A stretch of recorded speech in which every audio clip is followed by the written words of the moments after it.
So ano na rin, Happy New Year.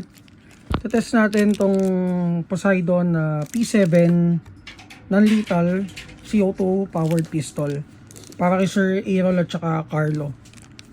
So ito yung bala niya.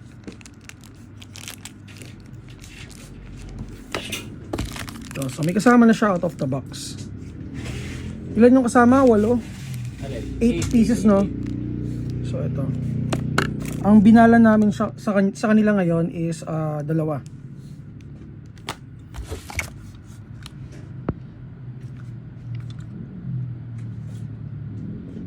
Okay to for self-defense.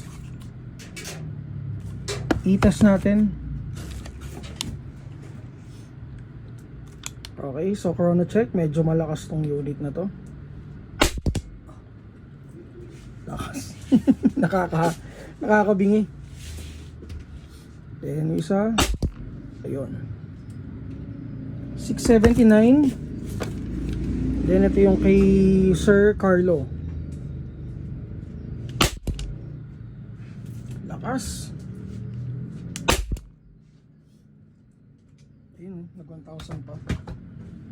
So price is 8,000. Check nyo na lang guys sa Google Drive natin, and for more inquiries mag-PM kayo sa page namin, Mavs Hobby PH.